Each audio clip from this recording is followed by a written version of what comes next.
Good morning, everyone. So, I'm just going to quickly. This video is going to be a little bit, a lot about me, and obviously, yes, I'm on my way to work. But I just wanted to just tell you about this town too, where I'm from. I will grab myself a coffee in a minute, but yes, there's not a lot of people about, but it's like 5:30 in the morning. Yeah, that is, I get up really early, but I do just want to show you a couple of interesting things.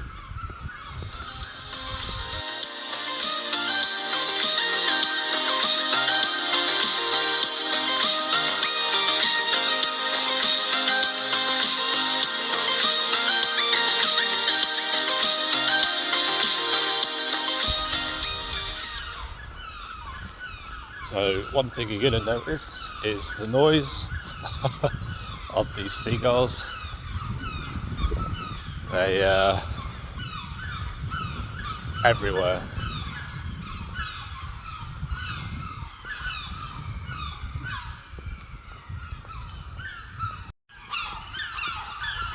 So this shopping centre here is called the Britain Centre, and that is named after Benjamin Britten, who was actually born here in Lowestoft. There's also a school named after him, and yeah, he was born in Lowestoft. I believe they're creating a statue for him as well, but yeah. Seagulls are everywhere here, as I said.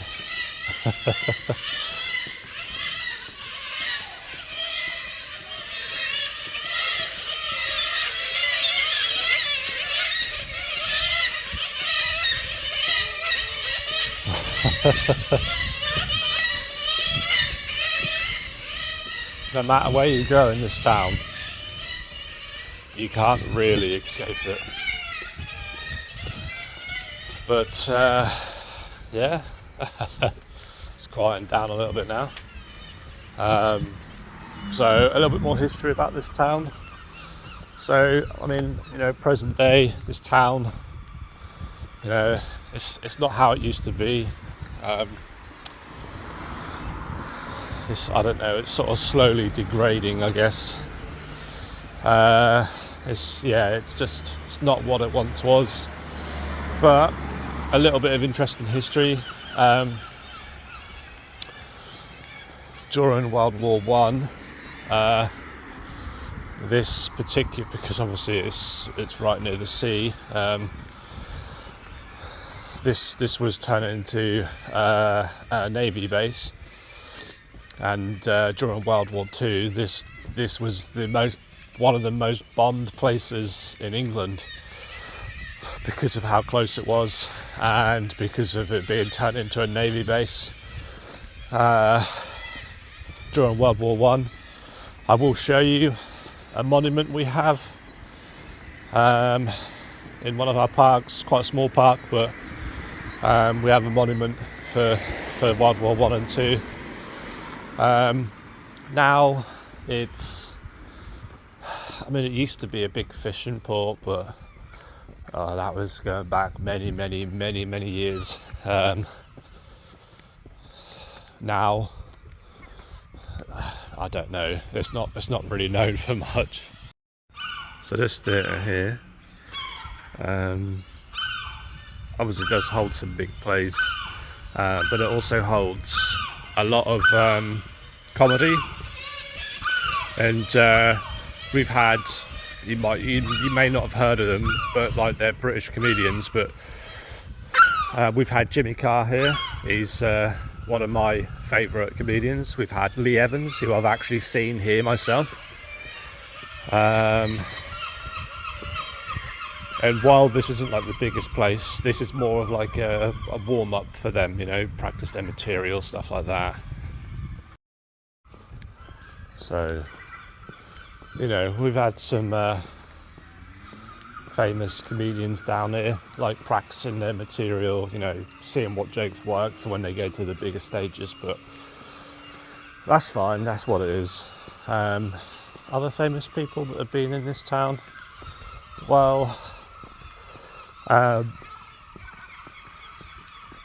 Gene Simmons from the band Kiss actually done a TV series here in one of our schools, and I did actually see him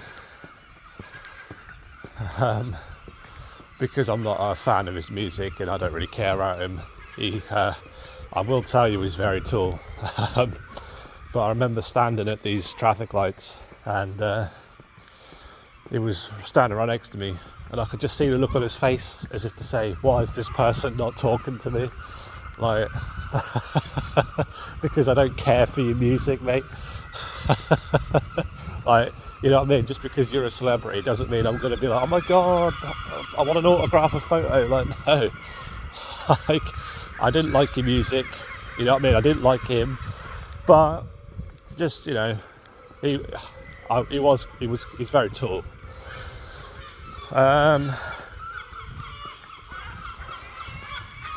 So a bit about me. Do you know what? I'm just going to get out of the noise of all these seagulls first. Okay, a little bit about me. I'm not going to give you my whole life story, and I'm not going to make this really long. But, you know, I just feel that, like, while I started this channel, although this channel's not very old at all, I started it like February. Didn't really start getting subscribers till a couple of months ago, I think. And all the videos that are about me are right back at the beginning when I started this channel, and not a lot of people have seen them. So I just thought I'd, you know, give you a little bit of information about me. You know, you see me make videos mostly every week. You see my travels to Russia through work, some here in England. But you're probably thinking, who is this random man that keeps posting videos about his life? Why do we not know who this person is? So who am I? Well, as most of you know, my name's Keith, although for some reason in Russia it translates to Keat, and I understand that word means whale, but don't ask me, I don't understand. All I know is that's just what it translates to. I'll be 40 next year. I don't drink, I don't smoke. I used to, but I don't anymore, gave that up. I've lived in this town most of my life, not all of it, not through childhood anyway. A lot of my childhood I grew up at just outside an RAF base.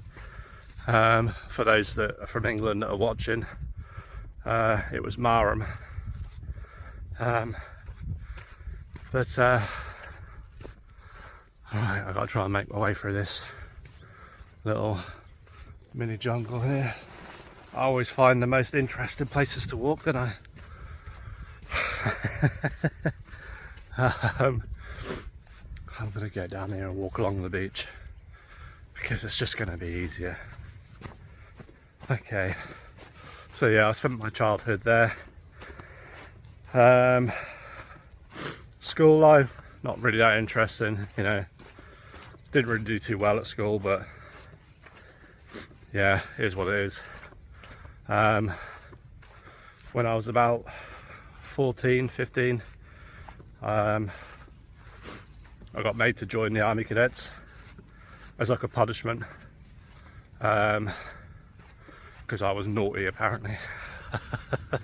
But it turns out that I actually really liked it, and I was in the Army Cadets for about 3-4 years. I'll throw a picture up of me in the Army Cadets.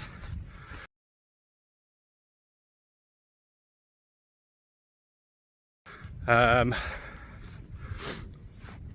yeah, no, I really enjoyed my time there. Did think about the army, but in the end, obviously, you can see I didn't do it. When I left school, obviously I didn't do very well at school, so I didn't really have the grades, and I didn't really know what I wanted to do. What I will say is being a chef was something I never wanted to do. I didn't know what I wanted to do, but being a chef just wasn't one of them.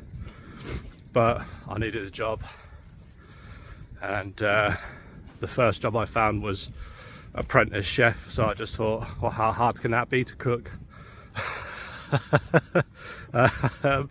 So yeah, that's how my journey of becoming a chef started. It was definitely tough, and if there's anyone out there, you know, that's what, you know, maybe you just left school or you're thinking about becoming a chef, it's difficult. You have to be mentally tough to be a chef. You know, don't just be watching these TV programs thinking, oh my god, being a chef's amazing, look at, it's just not like that at all. You know, you see these programs on TV where there's like 20 chefs in the kitchen and they're all doing like one individual dish, when in reality it's not like that at all. As most of you know, I'm still the only chef in my kitchen. It's just me. I have someone that covers my days off, but you know what I mean, I'm not working 7 days a week. It's not going to happen. I don't care how much I get paid to do that. But you know, in reality, in places I've worked, you don't have staff. And you know, also some places I've worked where I've done 500 people a day, you know, and when you see these things on TV, and while they are, some places will be doing, you know, big volumes, they've also got a team of like 20 chefs behind them. I remember one evening where I worked, there was 3 chefs, one person plating up obviously, and the other person doing all like the salads and cold stuff and starters and desserts, and then I was the one doing all the cooking. So that's all the meat, all the fish, all the sauces, everything, you know. Don't believe in there's a chef for sauce and there's a chef for fish and there's a chef for meat, because it's not. And we done 160 that night. Now, you know, some people might be thinking, well, that doesn't sound like a lot, but it is in the space of like 3 hours. And you know, you're cooking for 160 people in 3 hours, and you know, beforehand you've got to prep up and stuff like that. So I would just say, if anyone's out there that wants to become a chef, just understand that it's not as easy as TV makes it out to look, you know. So obviously when I left school, I was about 18 then, I moved back to Lowestoft with my brother, because he actually lived with me for a little bit.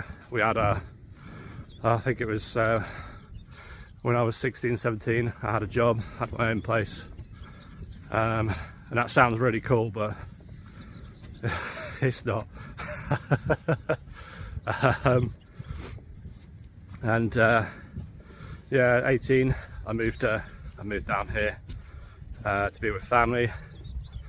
Got a job here, a really shitty job, just like washing up, things like that, because like I said, being a chef was hard work and I just didn't know if I wanted to do that, so I just done any job. Obviously at 20 I had my first child. Well, obviously I didn't, you know what I mean, like you know, my first child was born. And I'll throw a photo of me looking a lot younger and skinnier.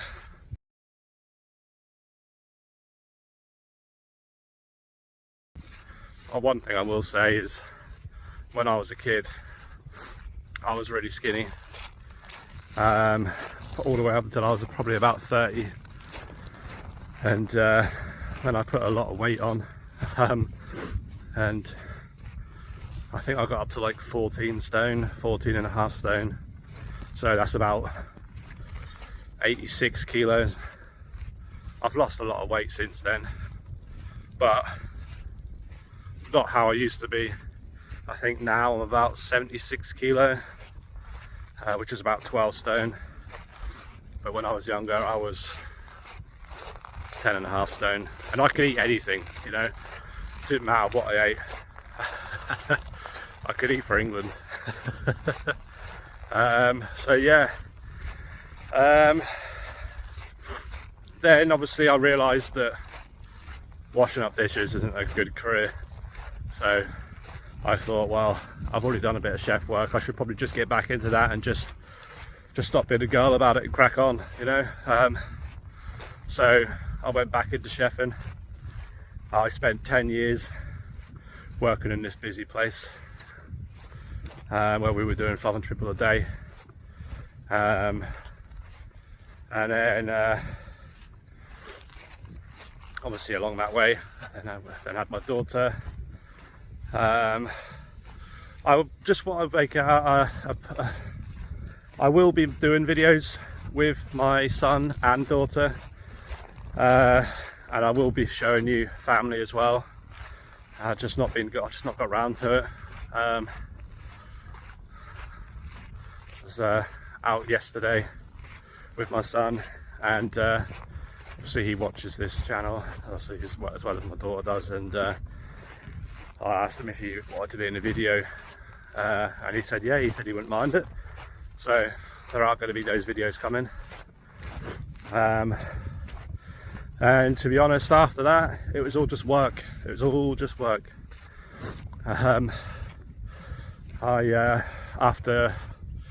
After working, it was in Southwold, for anyone that's watching from England. Very small town, but full of rich people, a lot of money in Southwold, and that's why it was always busy. After that I started venturing out. I moved over to King's Lynn for a year. I did used to live there, so I know that place quite well. It's quite a historic town. Maybe if I ever visit there I'll do a video about it.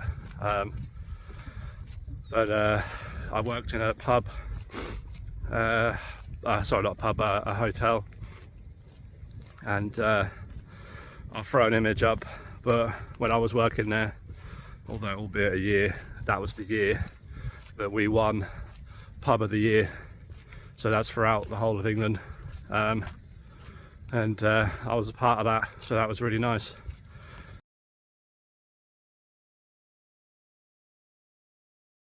Obviously with children and things like that, I couldn't sustain living that far away, so I moved back and I ended up working for a lord. So in England we have lords, and this one was Lord Somerleyton. Again, anyone from England you'll probably know, and again, this was like a it wasn't like a well, I guess it kind of was like a fancy place, but not Michelin, and you know, not Rosette either, but it was I worked up in Fritton, and it's worked for Lord Somerleyton, and we won awards there as well for well, they were then turning it into like a private resort, and we won awards there for again, if I don't think I've got a photo for this, but if I have a photo I will post it.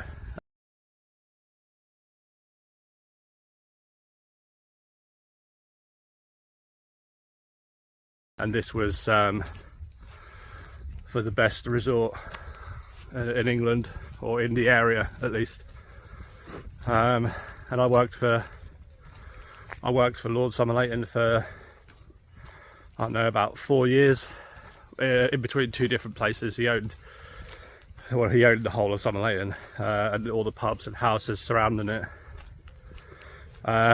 If I find an image, I'll put an image of Summer Leighton Hall. And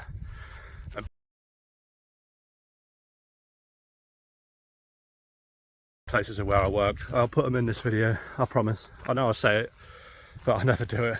I'm out of breath. I need to do more exercise. Talking of exercise, I used to play football a lot. Especially in my 20s, I used to play it a hell of a lot. I was never, well, I'd say I was never in a team. The one time I was in a team, I twisted my knee, and obviously that kind of stopped me from playing football altogether. There is a video of me up playing football on this channel. It's up, go and watch it. It's like a 9-minute video. Oh, I say playing, but when I say playing football, I don't mean I'm playing in a team. I just mean, like, you know, me and my mate would go out and have a kick about, and he'd take shots, I'd save.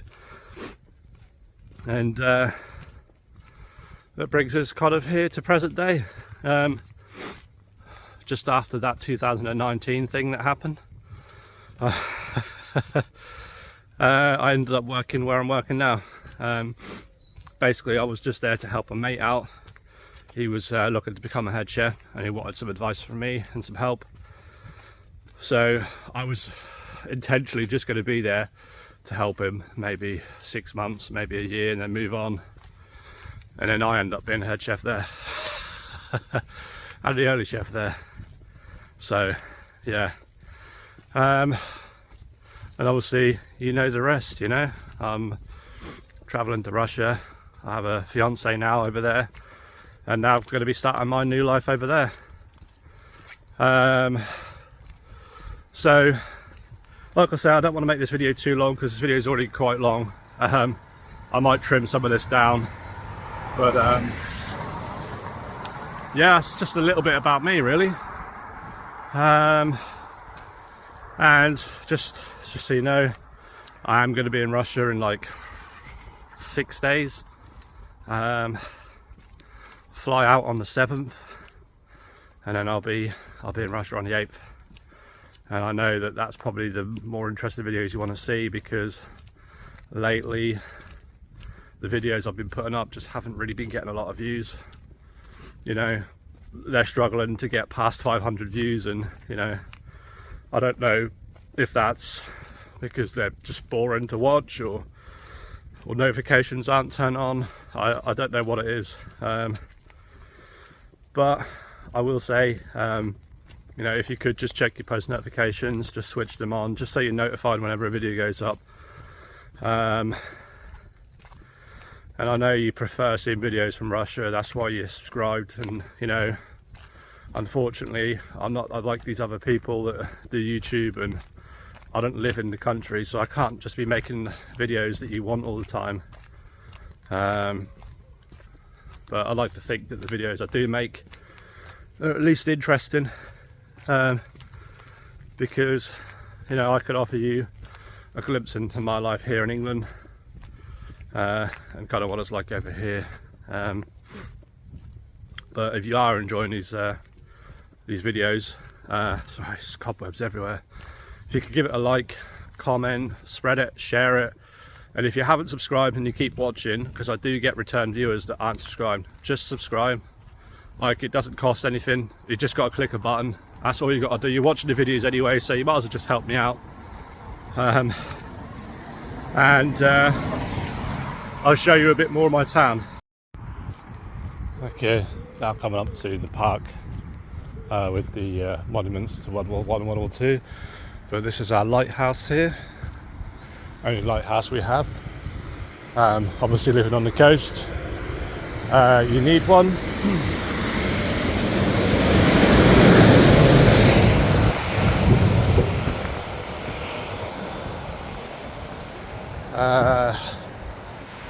I'll tell what, if you want a more obviously, you know, yeah, I know I keep talking about it, I'm working, I don't have time, I know. But if you want a little bit more in-depth history of my town, write me a comment, and when I get the time I'll make that video, because there's a lot more to say than I have time for. But this is the park. It's quite small. It's not a big park, but it's quite an interesting building. Someone does live there, so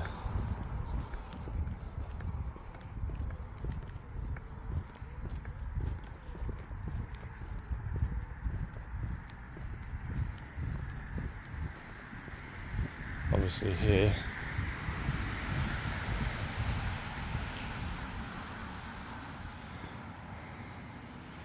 I'm not going to read this out to you here, but some photos here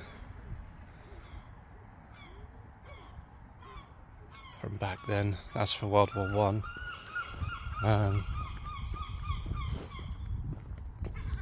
Just kind of walk around here because the monument's at the back of the park. Like I said, it's not very big. We have bigger parks here, but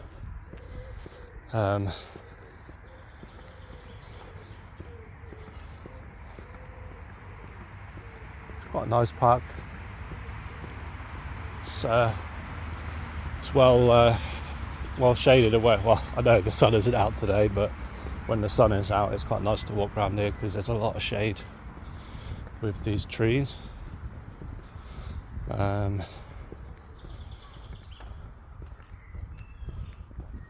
There's a lot, not right now, but there's a lot of squirrels in this park. If I find one, I'll show you, obviously. But here it is.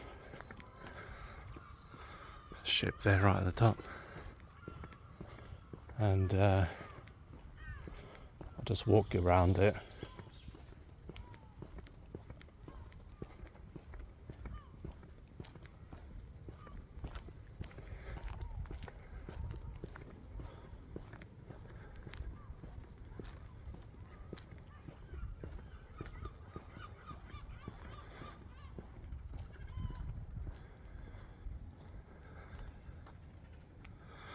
This is these officers and men of the Royal Navy Patrol Service died in the defence of their country and have no grave but the sea. And see, there's a list there of everyone. You can't see it.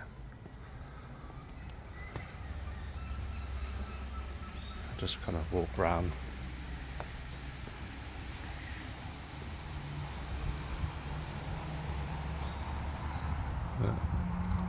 That's our monument, and then we have a couple of cannons dotted around here.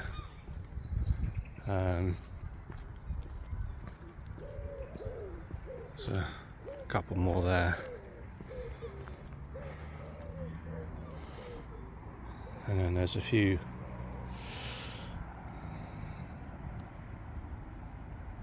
from the Falklands War.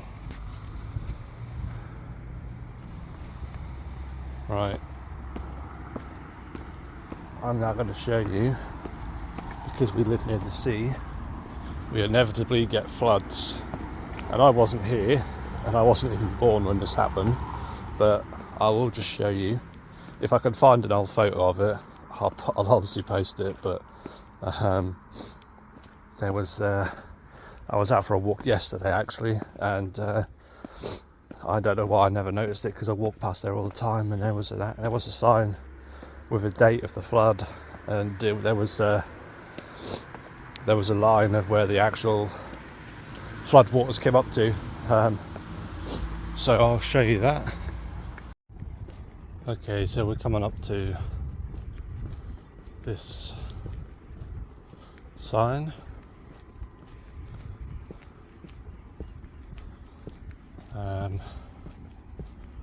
We have a little maritime museum here. I've never been in it. It's quite small. If I can find some images of it, I'll pop them up. But here we are. So this was 1953, And that, just for context, that's so that is where the flood level was. You can see quite a big flood. Not the biggest flood in the world, obviously, but I'm talking about my town. And just over there is where the sea is, like just past them caravans. Right.